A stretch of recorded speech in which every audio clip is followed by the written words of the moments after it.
All right, well, welcome. We have a good group today. It's so nice to see you all. Feel free to eat your lunch or do whatever you need while you're listening. We do hope that you get involved though and ask questions if you have questions. I'll just be kicking us off and then I will be letting it go to all of the experts to report on their areas in terms of working with and supporting our transfer students. Hopefully this makes your advising role a little bit easier as you work with transfer students, whether they've been here for a while or incoming. And so please, if you have any questions, feel free to unmute yourself as we go. Otherwise, I also will be watching the chat as well. So either way is just fine. All right. So I will let Carolina take it away. Thank you, Jessie. Hello, everyone. My name is Carolina Pettis, and I am the Assistant Director for Transfer Recruitment within the Office of Admission. I have been in admission for about 3 years now, actually over 3 years, working with transfer students from day one. I was a transfer student myself, so I have a huge passion for being a transfer champion and making sure our transfer students sort of get a great transition to NDSU. I'm just going to do some fast facts to tell you about our transfer students, because really once sort of that admission process is done, while I will still work with these students, I'm not the expert in advising. And so I want to just let you know who you're working with. So fall transfer numbers. Surprise, I'm not actually going to give you the numbers because we don't really release numbers until the fall and once, census has happened. But I did want to just give you a little update. Our numbers for transfer students are looking very good this year. They're on pace with last year's numbers. If you're not familiar with our last year's numbers, we did have a 5% increase in transfer students, which is amazing because transfer students across the United States those numbers were falling. And so if you're ever curious about what impacts decline in transfer has, the National Student Clearinghouse did a really great sort of survey to sort of show where all was it a public 4-year or private 4-year, sort of seeing where those students are going and merging that with what kind of transfers. If it's a lateral transfer or vertical or horizontal transfer, just sort of things like that. So if you're interested, I can definitely give you that link. In addition to numbers, I have been this past week in the University of Texas Transfer Student Success Summit, and we've had a lot of conversations about who are our transfer students on campus and how do we know if they're a transfer student and what sort of population does our transfer student make up in the grand scheme of the university, which led me to actually wonder. We usually say about 20% of our incoming class is a transfer student. And I did the math, and while I'm not a big math person, our current total population of transfer students on campus right now is about 19% transfer students at one point in time. And so that's almost 1 in 5 students has been a transfer student. And I think that's just a really great number to keep in mind. Also knowing that no 2 transfer students are alike. So we have a bunch of different transfer students with different experiences that are just providing more to our campus. Going into where our students are transferring from, it shouldn't be too much of a surprise that we're getting most of our students from Minnesota and North Dakota. But the sort of state that's surprising if you're not in admission is California. That's our 3rd biggest state that we get students from. Based on my interactions with some of these students, it's actually cheaper for I shouldn't say it's cheaper, more affordable for students to come pay our out-of-state tuition rate than to pay the California in-state tuition rate. And so that's great for us because they're also not returning to California once they've completed that degree. So keeping them here in state and, having them contribute to our community, I think is just a really great sort of opportunity for us. In terms of school-wise, where students are transferring from. So this is my 4th admission cycle, and the top feeder schools have not changed in my 4 years, and they really haven't even changed like ranked in the top 3. So BSC, North Dakota State College of Science, and Minnesota State Community and Technical College are our main institutions where transfer students are coming from. And then comparatively, that 4-year sort of transfer, those would be UND and then MSUM. So students are staying pretty local when it comes to transferring, but obviously we do get a bunch of different schools. Going into what programs are we seeing interest in? Again, these are pretty similar year to year, but our top majors for transfer students are business administration, biological sciences, mechanical engineering, and then nursing sort of surpasses all of them. If you work with transfer students, you know that there's a really increase of nursing transfer students that we get year after year, and it just seems to be increasing, and it'll be interesting to see how that aligns with the pandemic and sort of just how the healthcare profession is going at the moment. And so transfer trends, let's see here. Well, NDSU is seeing more what we call continuing transfer students. So that's students who are going from an institution to institution without taking any sort of break or what we call a stop out over those returning students. However, once sort of fall 2020 hit and we thought the pandemic was sort of slowing down, we did get a bunch of students who had taken off, 5+ years, looking to come back to, get their degree because that was a great time for them. But primarily we just see those continuing transfer students. Additionally, one organization I work a lot with is the National Institute for the Study of Transfer Students. And so they actually just came out with a recent sort of survey report that we're seeing students transfer an average of 3 to 4 times before they get to their final institution. And so I think that's really important to focus on, particularly as an advisor, because you're going to be seeing a lot of transcripts come in. And what that also doesn't really take into effect is dual credit, post-secondary education opportunities. Those are just skyrocketing. We have a lot of first-year students coming in, sometimes with more credits than a transfer student would. So just be on the lookout. There may be more transcripts than you're expecting, or even that we even know about. So because that happens just a few. And then finally, for my last trend, I think anyone who has ever heard me speak in any sort of presentation, our transfer students are looking for flexible options. So flexible class time, so if that's night classes, weekend classes, as well as more opportunities for online classes, particularly in the 300 to 400 level, as well as online programming. And then finally, when to connect with the Office of Admission. So I know with advising time coming up, sometimes students are a little unsettled with their transfer credit report, or different reports aren't filling in for them. That is not me. That is the experts in registration and records, and I won't steal their thunder because I know they're going to talk about that in a little bit.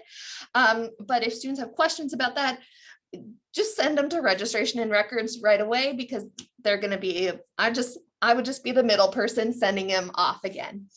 However, there are times, and I know some of you have reached out to me, where maybe the student has no credits in the system, and like, why we can't see any transcripts, why is that? That's usually because the student is like a first year, first semester transfer, so they wouldn't have any college credits, and we don't need that college transcript to make an admission decision. But if you're seeing sort of things like that, please let me know. I can take a look, see what's going on there. And then finally, just term changes. Particularly right now in advising season, I know a lot of students come back to me and say, hey, my advisor told me I should take this summer class. Can you change my start term? That is totally fine. We're able to do that. Sort of in that same vein, we have a lot of students who like mentally defer, but they never tell us that they're deferring, or they're not telling their advisor they would like to wait a semester, and then they try and register and they're like, Carolina, why can't I register? Like, well, you don't have an active application. So if you're working with any students who maybe haven't decided whether or not they're going to defer or not, but you just want them to be on our radar, please contact us. We would be more than happy to reach out to them, just sort of seeing what the situation is and if we need to fill out a term change form for them. If you have any questions, I am here. I know Jesse's monitoring the chat, and I also know that there are certain specific scenarios. So if you need to email me or call me, I'd be more than happy to answer them as well. Thank you, Carolina. Okay, so next up is probably the bulk of our presentation. It's all the fun policies and rules and credits and all of that our wonderful people from Registration Records are going to be able to describe. So take it away. Hi, my name is Breland Agnew. I'm a transfer coordinator in the Office of Registration Records. And what that means is I evaluate transfer work as it comes in. That's my main function. And I am joined today by Kendra Otto, one of our degree and records analysts. If you want to just do a quick intro, Kendra. Hi, I'm Kendra Otto. I work with Breland in the Office of Registration and Records, and I'm a degree and records analyst. And what that means is I work alongside advisors to track students for degree completion.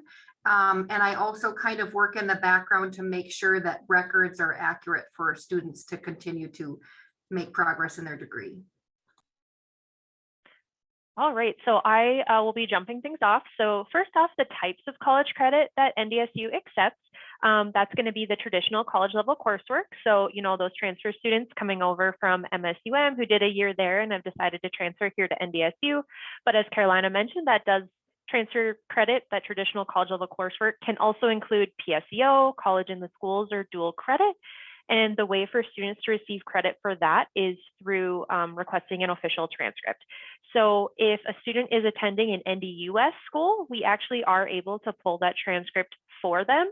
But you know, if they're attending MSUM or MSETC, they will need to request to have that transcript sent over. We also accept credit by exam. That's going to be advanced placement, CLEP, International Baccalaureate, and DSST.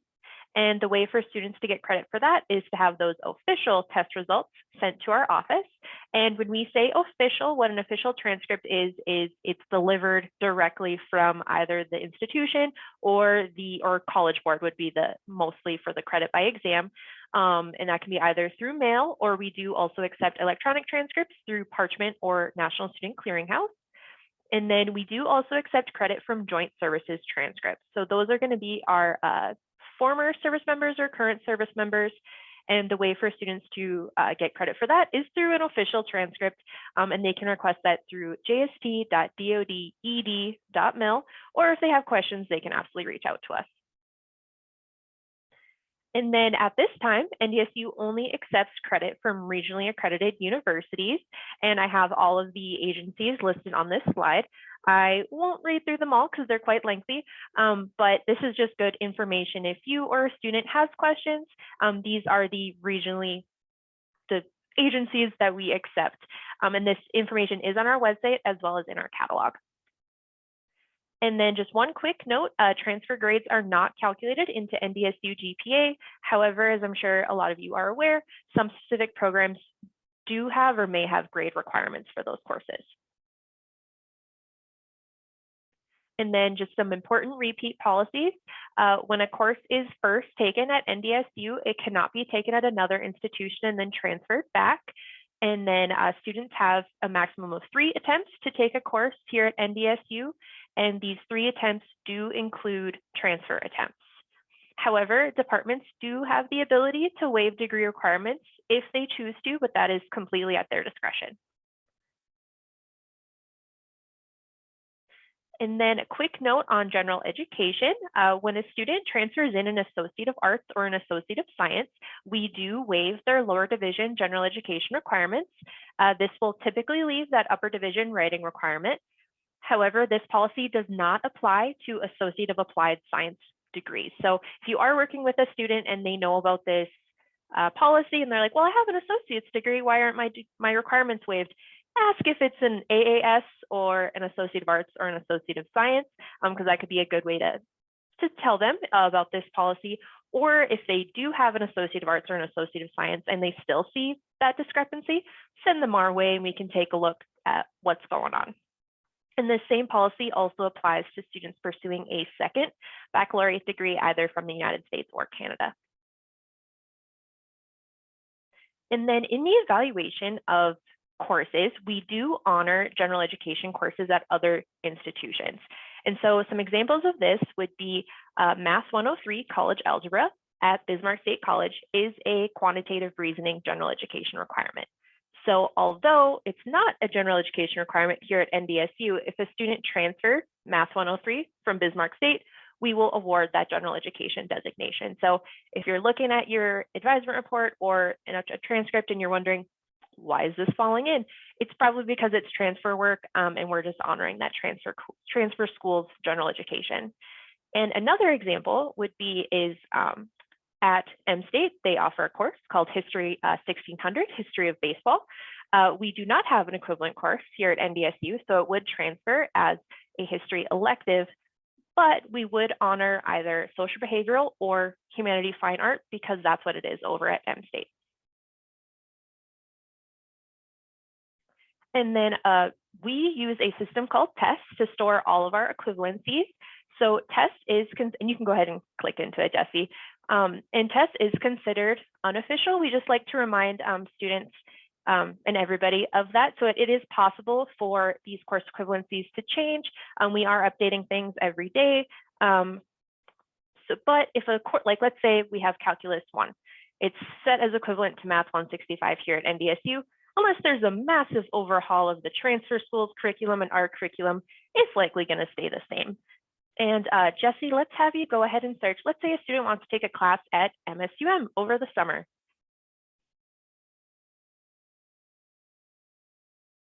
So you would go ahead and search, either Minnesota, or sometimes tests can be a little finicky with the search results, so you might have to play with it, but we've pulled up MSUM. Let's say they want to take organic chemistry. So we can go ahead and search. And I just know this off the top of my head, just CHEM. But likely what a student will be doing is taking a look at the course schedule at their intended transfer school and then using this as a secondary tool. So if you go ahead and search that, if it's letting you. And then if you scroll down, you can see all of these chemistry courses have been evaluated. So we're looking specifically for Chem 350.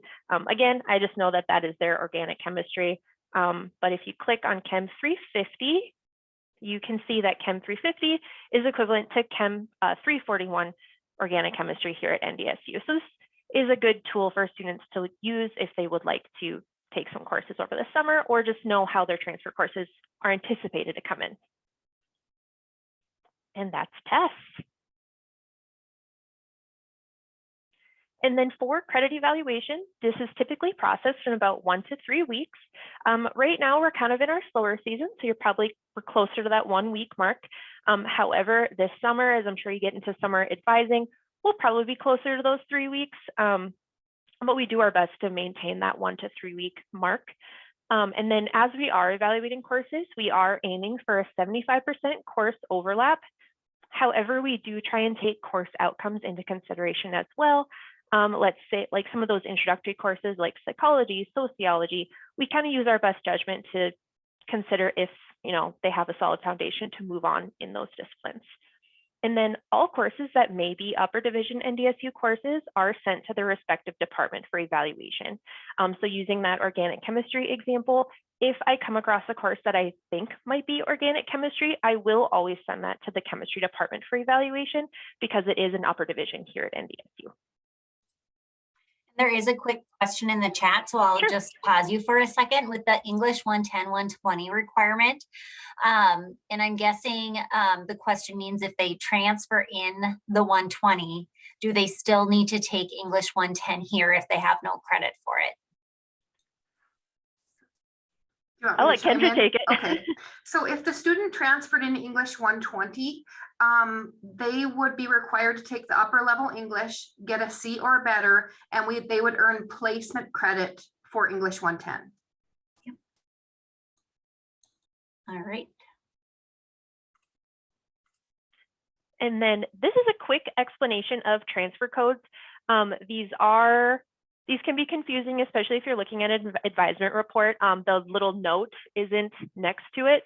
So this is just good to know, and this is also on our website, but I'll just give you a quick explanation. So transfer 100 means that there is a transfer, the evaluation is in process. So this is probably when, like in that limbo, when the courses have been entered, but it hasn't gotten to a transfer coordinator yet. So if you're working with a student and they see all these transfer 100s, don't fear, we're working on it. So just reassure the student that this just means that we're working on it, not that, oh no, nothing's transferred. Not necessarily, it just means we're working on it. And then transfer 101 means that a syllabus is needed. We do have specific courses that we always request syllabi for, but other times it could just be the course description from that transfer institution is lacking information and we just don't feel confident to make the call based off the description. So sometimes we will ask for the syllabus as well, just to get some more info so we can best evaluate the course. Transfer 102 means a course description is needed. I don't as often see these with domestic institutions, but sometimes it is the case where a course might be so new, it's not in that college's catalog yet. So if we can't find it, and we use tests actually for other schools' catalogs, and if we can't find it, then we will ask that the student provide that for us. And transfer 103 means that there is a department evaluation in process or progress. And then this would just be if we've sent it to a department for evaluation and we're waiting to hear back. That 103 is just a good placeholder. And then transfer 1XX or 2XX would mean that the credits have transferred. We just don't have an equivalent course or an equivalent department even. So that's where we set that free elective. And then similar with the 3XX, 4XX, except that would be upper division. And then those transfer X00, English developmental, math developmental, those are pre-college courses or remedial courses. So no credit is awarded for those classes. And that's it on the transfer codes. May I ask a question to both you and Kendra? Sure. And I'm sorry if I missed this. I'm trying to multitask. I apologize over lunch here, but are we, since we're returning to in-person orientation and registration this summer, are we going to have the same situation as past years where if they have transfer credit, it will be evaluated? Is it going to be by the day of orientation? Will it be a few days in front of it? Or what's your policy going to be this summer in relation to that, if you wouldn't mind sharing? That is an excellent question. We are keeping advising in mind, and forgive me, I don't have our specific plan in front of me, but we are keeping in mind the orientation dates and then allowing time for advisors to allowing time for advisors to actually take a look at the evaluations before advising. So unfortunately, like I said, I'm sorry, I don't have the specific dates on that, but we are keeping that in mind.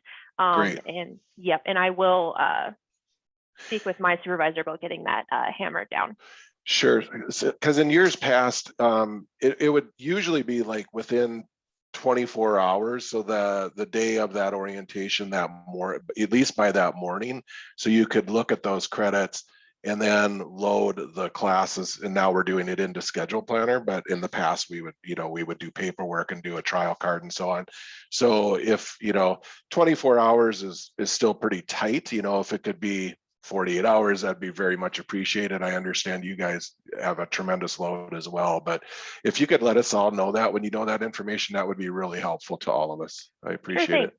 And so Thank- just to specify, so we this will be only my second summer, but Right. we had run, we run the orientation list and we do the day of, but you're saying that probably 48 hours would be more helpful for advisors?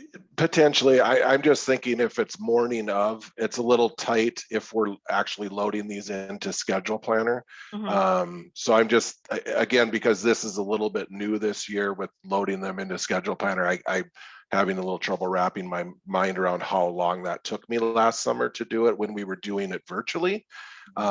So I'm just thinking if it could be 24 or 48, that would be really helpful. So I don't know if that's ideal for everybody, but I know that at least 48 hours would be swell. That would really help for each, each orientation session. If we could have a 2-day prelude to that where we could prep those to get them into Schedule Planner for the upcoming session.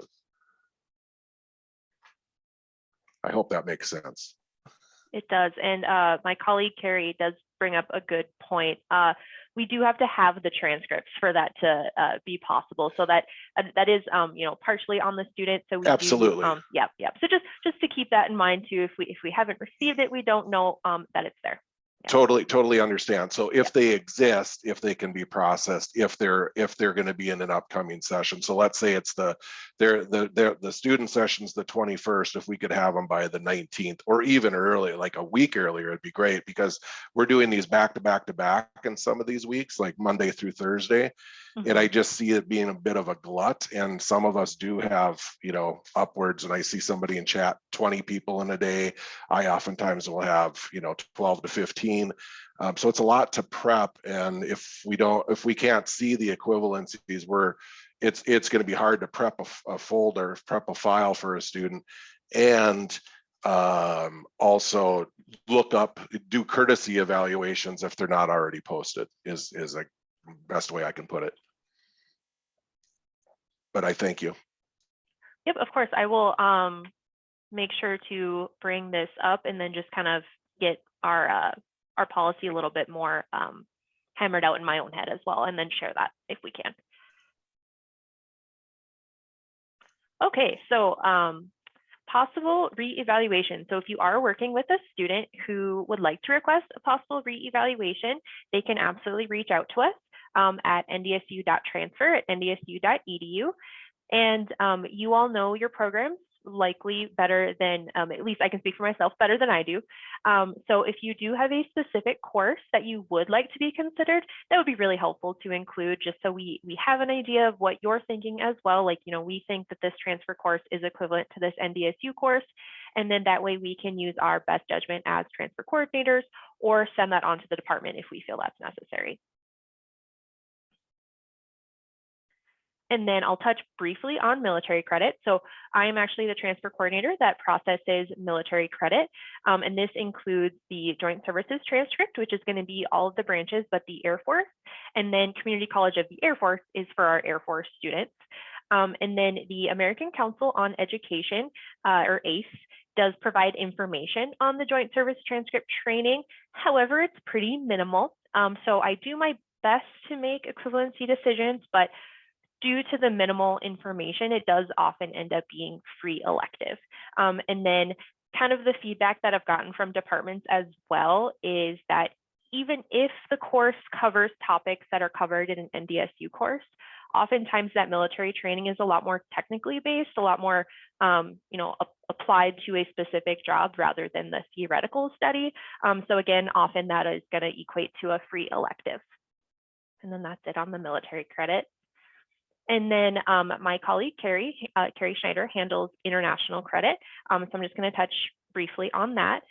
So for international credit to be evaluated, we do require an external evaluation, and this is going to be such as a WES And then most courses are going to be coded as Transfer 102, that course description needed, or Transfer 101, syllabus needed in the evaluation. And this is because we do not have access to course catalogs for international institutions like we do domestic. So that will be up to the student to provide that information to our office. And they can use their best judgment with this as well. So my example I have here, let's say a student was attending for business at their transfer institution, and now they're attending for nursing here at NDSU. They don't necessarily need to submit all of those course descriptions to our office for those business courses, unless they would like to. But if it's not going to be degree applicable, they can absolutely use their judgment there. And then if they do decide to change their major and they're like, hey, these business classes might apply towards my business degree now, they can still send those in and we'll get those evaluated. And then I'll pass it over to Kendra to go over our advising transcript. Thank you, Breland. Okay, so I'm actually going to ask Jesse to just kind of bump along here with me. And on that right-hand corner, that PDF, I think that'll kind of pop it up and make it a little bit bigger and easier to read. And I'm just going to show what an advising transcript looks like. It probably pulled up in a PDF along maybe along the bottom for you, Jesse. And if that doesn't work, we'll just. Yeah, I'm not seeing it pull up. Okay. When I click it, it goes to this next page, but that's probably because. I mean, I can zoom in. Maybe. Yeah, why don't you just do that? That works just as good. Okay, but now I lost my my mouse here. Hang on. Technical difficulties. I'm sorry. No, that's okay. Oh my goodness, what's going on? And so you can see while she's getting that situated here, you can see that Oh, that's not going to help. that's helping a ton. Yes, that looks Okay. good, right? Yeah. And honestly, I think that's all I need. This is sufficient enough information for what I'm going to talk about. But so here's an advising transcript. An advising transcript lists all of the transfer institutions that the students previously attended, and it shows the courses as they were taken, and also shows how they were transferred in at NDSU. And so you can this student has multiple different transcripts, some community college, some four-year universities. I think there is even a international transcript on here possibly, but I think this Tidewater Community College will be really good information for us. So this student took multiple credits at Tidewater Community College. And one thing I just want to note, so this very first course, the student took the Biology 101 or Bio 101. Let's say that course was transferred in as bio, or was taken as Bio 301, because it was in a transferred in as Biology 150. Because that student took it at a community college, we would not honor that as an upper division course. That would come in as a lower level course, even if it was taken listed as a 300 level course in that transfer institution. That's really the only exception where we don't honor how a student took the course. For example, a student taking a 400 level course at a four-year university, but it transfers here as a 200 level course. We would honor it as a 400 level course. And so that's, yeah, go ahead, Robert. I'm sorry, can I interject there? Isn't there an exception for the upper division writing for that, or am I wrong? So if they had the upper division writing course at a two-year institution, we do honor that? Yeah, we would honor that, but it wouldn't come in as a like upper division credit for their university requirement. Oh, perfect, gotcha. But Yeah. we would for the gen ed Right, requirement. if that happens. I mean, it like doesn't hardly ever, but I'm sure there's been scenarios Yeah. before, and mostly what I'm referring to though is like the level that they come in. So Gotcha. at NDSU, you're required, and you already know this, Robert, but at NDSU, you're required to take 36 upper division credits. So if a course was taken at a two-year institution and it was called Biology 300, we would honor it as a lower level course, but otherwise we honor courses as they were taken. Beautiful. Hopefully that's clear. A couple other things I'll show you on the advising transcript that are helpful. You can see grades and credits along the side, the right-hand side of the course. You can see the grade that they earned and then the credits, but you don't see any GPAs. We don't take transfer GPA. Breland already addressed that as well. And so if a student comes into NDSU, they would come with a 0. They wouldn't have a GPA pulling in from those transfer institutions. You can see the different course types and transcript types like Breland addressed. So I don't know if you can scroll down, Jesse. I mean, you can see a transfer 102 there. Yeah, so PED 111, you can see transferred in as an HNES elective. Student is still earning those 2 credits, still getting the same grade, but we don't have that equivalent coursework here at NDSU. And then you can see, let's see, that transfer 102. So like math 115, thank you, is coming in as transfer 102. So we don't have adequate enough information, or I should say our transfer coordinators don't have adequate enough information to make that determination. So getting that course description, but even if they never did, like Breland said, you're still getting that credit and you're still getting that grade too. So let's see. So if you just keep it right here, I'll show another thing. The date on the left, so like right in between the course, the incoming course, and then how it transferred in, you can see that bolded area. It says transferred to term 2022 fall. Yep, that means that the student obviously transferred it in just recently this fall. But along the right-hand side, you can see the term in which the course was actually taken. And sometimes that can be helpful when you're advising. The last note I'll just make about the advising transcript is that different institutions have different credit systems. Some institutions are quarter credit systems, and like we are a semester credit system. And so you might see a course come in as like 2.33 credits or 2.88 credits. And so that we're applying the credit based on how it would apply here, like credit per credit, that's hard to explain, right? And so sometimes, depending on the scenario, if a student took biology and it was worth 2 credits, you may need to take additional credits to complete that remaining credit.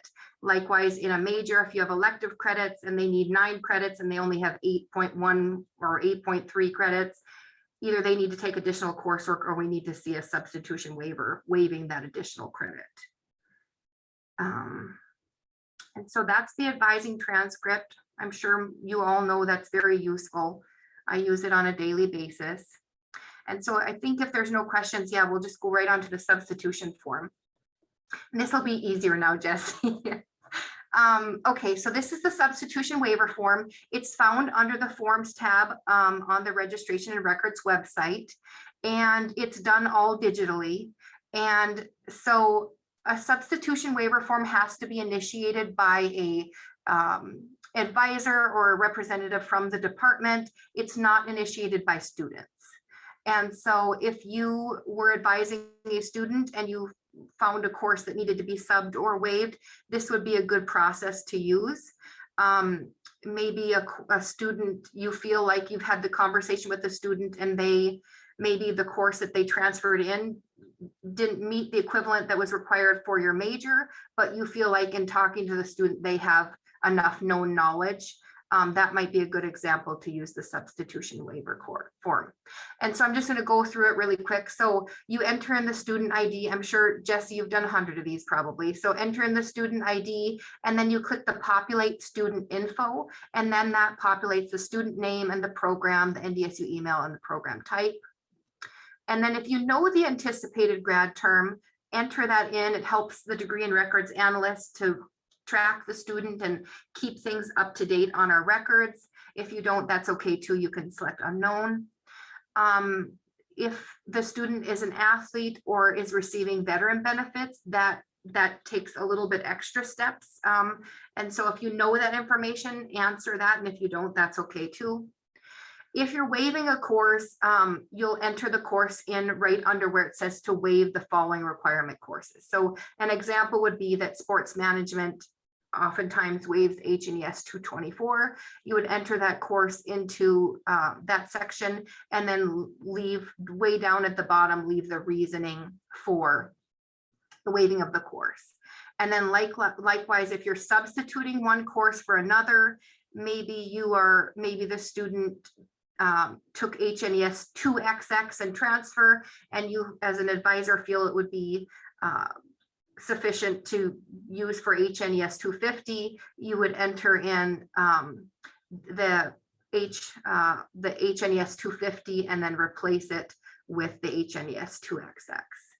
And then down at the bottom is really probably the most important part, the department representative name. Generally, that would be a department chair or a program coordinator, and they need to approve this form. And so you would enter in the name and the email address of that individual and then click the blue button to submit for approval. Once you click that blue button, that individual will get an email asking them to approve it. If they never approve the form, Registration and Records never knows that the form exists. So if you're wondering where the form is, what's happened, you might reach out to that individual and just say, hey, can you check your email for, May 30th?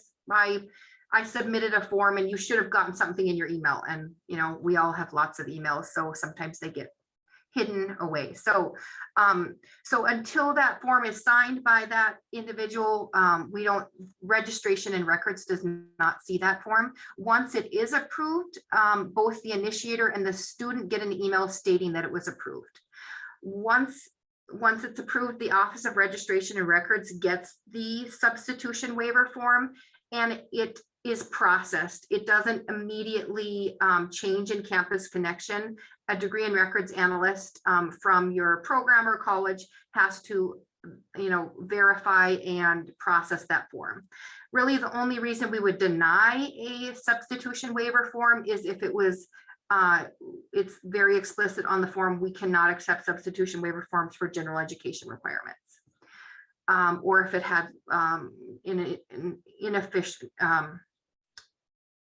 what's the word I want to use? Incorrect signature or approval, I guess. Maybe a department chair for dietetics approved a psychology course for a psych minor or something like that. We would deny that then. And then we would notify the students. So the next two slides are what it looks like in the advisement report. So you can see along the top image here, the social science education requires political science 2 to 400 level electives, but they're specific courses. The department submitted a substitution allowing political science 240 to count for this area. So you can see the little 01 under notes. And once you click into that 01, sometimes it's a 2 or a 3, depending on how many subs, you'll see that I had completed that sub and made a note that that course was allowed per the department. And then the last slide that I have to present is just what a waiver would look like once I've had processed it in the academic requirements report. And you can see the bar where HNES 224 typically is. Usually you'd see that course was not satisfied or it was in progress. This course just shows that it's waived and who it was entered by. So that was all I had to present. I think I can send it back on over to Breland for a moment.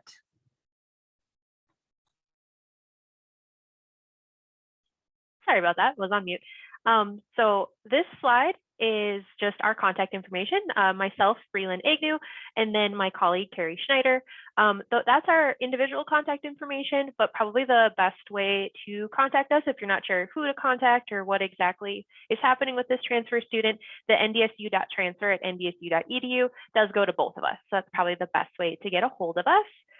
And then you can go ahead and advance to the next slide. And then these are our degree in records analysts and the specific colleges that they work with. This information is on our website, so no need to memorize it. But if you are working with a specific department, I'm sure you know who your degree in record analyst is. And then, yeah. All right, thank you. Lots of details and specific information. So If you have questions, you can follow up with them for sure. The last part of our presentation is going to be with Angela regarding orientation and just our incoming transfer students for this next year. And so she's going to go through how that might look and just give you some tips on how to work with them there. Thanks, Jessie. Hi, everyone. If you're not familiar with our department, we are responsible for new student programs, and we consider transfer students new students just like first-year students, but we do treat them a little bit differently. So you can go to the next slide. We recognize that their experiences at a previous institution can prepare them for NDSU, and yet NDSU is brand new to them. So they do need some transition assistance. We do that in a few different ways. First, we have online orientation. I'll talk more in depth about that in a minute. We have an on-campus orientation. The online orientation is required for transfer students to complete, and the on-campus orientation is strongly recommended. And then lastly, Welcome Week. A lot of people think that Welcome Week is really just for the first-year students, and that is not true. We do things for the transfer students specifically. We have a Welcome Week group that is transfer only, and they have a few meetings that are geared for transfer students. And then, of course, they are invited to any event that is planned during Welcome Week.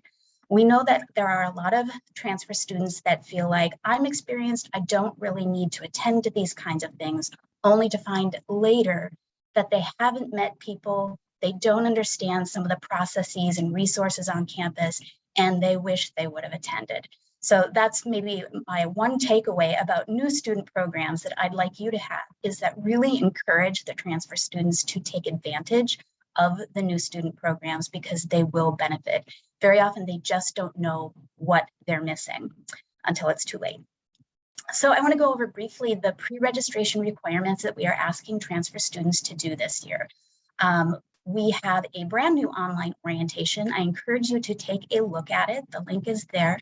It is called You Belong Here. It focuses on a lot of different things: connection making, academics, finances, and it really is a foundation for every new student. The family members or any person who wants to learn about NDSU is also able to log in with a guest login, and we encourage that as well. We also require the transfer students to have some sort of English placement and some sort of math placement. So that could be a couple different things. It could be that they already have English transfer credit or math transfer credit. It could be that they've taken the NDSU English placement survey or the NDSU math placement test, or it could be that they have ACT, SAT scores that they've reported to NDSU, or AP scores that they have reported to NDSU where that fulfills the English math. They need to have one of those things to indicate how they should be placed in English and math. We very much encourage all new students to take the NDSU math placement test, even if they have other placement methods. You're probably aware that the ACT and SAT is limited in how they can place. They either place in developmental math 98 or college algebra. And very often they have skills that are above college algebra, but we don't know until they take that math placement test. So please encourage the taking of that, the completion of that math placement. Next slide. So students who attend orientation will register during that orientation. Again, it's strongly recommended for transfer students, but not required. We recommend it because they do get assistance with course registration. We know that oftentimes when they're registering alone, they get kind of confused, they have lots of questions, so it's nice to have that assistance. It also aids in connection making, and that is one of the most challenging things we hear from transfer students. Outside of being concerned how their credits are transferring, connection making proves to be difficult for many of them. And so having that jump start by attending orientation and making those connections is a huge benefit to them. It also just makes them feel more confident and reassured about their decision to attend NDSU. For one reason or another, they transferred from a different institution, sometimes because they had a poor experience, and we really want them to feel much more confident in their NDSU experience to come. The on-campus orientation dates are listed there. They are April 22nd, June 24th, and August 1st. We are kind of holding that August 1st date back a little bit. We want that to be reserved more for the students who just were not able to come to the previous dates, or for those who are admitted later in the summer. And we know that there are a lot of transfer students who fit that category. Class registration will happen during orientation, and we facilitate that by putting the reservation list on the X Drive. If you do not have access to the orientation folder within the X Drive, please contact our office and we can get that for you. We simply need your EMPL ID and name. For the students coming on April 22nd, we'll have that list out there on April 11th. And in fact, I think that our office manager already put one out there, so you can take a look. And then for the June dates, we'll have those reservation lists starting June 2nd, and we'll continually update those. The advisors will be asked to preload classes in Schedule Planner prior to orientation dates based on all of the materials that you have from each student. And it may not always be obvious which classes need to be loaded. And so there is some wiggle room for the students to choose their own electives, but you know best, what courses are needed at what times and in what progression. And so it's best to load those classes. And also just assisting students with the registration process that happens during orientation. Next slide. So as I said, on-campus orientation is not required for transfer students, it's just recommended. And so there will certainly be students who don't come to orientation and will register on their own. This is kind of the process for them. First of all, you will know who all admitted transfer students are. We'll also put that in the X Drive, and I intend to do that by the end of the day today. So you'll see all admitted transfer students. The student will be encouraged to contact their advisor. They'll get the name and the email of the advisor based on the major that they have selected, and they're encouraged to reach out. The advisor will guide them through what classes are recommended and why, and then the student registers for classes. Our office places enrollment holds until those 3 requirements are finished. So the math, the English, and the online orientation. If the student is saying, I completed those things and I still have this hold, please have them contact our office and we can double check that. Sometimes it's difficult for the student to register all on their own, and I have loved being able to refer them to the Career and Advising Center. They have a drop-in Zoom room, and that is proven to be very helpful to the students. I tell them they can share their screen and the staff there can kind of guide them through the process. And then of course we have students who change their major after they first register for classes. So what to do for them? If they're contacting you directly, please give them the name and contact information for the new advisor associated with the new chosen major. Thank you. Great, thank you everyone. I know we just have about 5 minutes left and people probably have to get to meetings and things. We hope that you found that informative. If anybody has a quick question, we're happy to answer. Otherwise, feel free to contact people in the different areas. If you found this helpful, great. If you have other ideas for other advising topics you would like us to present on, our goal is to try and keep doing this once a month. Our next date, and of course I'm sharing my screen, I believe is the 28th. It's a Thursday. Yep. So April 28th at noon again, you'll get another reminder email, and that one's about, re-enrollment, our students who haven't re-registered for fall, but are current students, just tips and tricks on helping our students re-enroll and reaching out to them. So that will be our final topic for this semester. But please, if anybody in your areas are interested, have them join these, or if you have ideas, please feel free. I will put my email address, and I will also put Andrea Hines' email address in the chat here. If you have ideas or questions, please feel free to reach out to either of us. We would love to hear from you. So any final questions before we sign off? I do for Angela, if she's still there. Yeah. I have a gentleman, a transfer student that said that he still is showing that he has holds for the math placement test, English placement survey. I'm not seeing it on my side. So I guess I'm not sure where he's seeing it. If he has his math and English done or what he needs, he shouldn't have holds there anymore, correct? Or does he still have to take those placement tests? So the logic that we uses or statements. To fulfill the math requirement, they need to have a math placement test score or math transfer credit or ACT Okay. scores. Same with English. But what is different from previous years is that we're requiring transfer students to complete the online orientation. So Okay. even if they've got that math and English, if they're seeing the hold, chances are that they haven't completed that online orientation.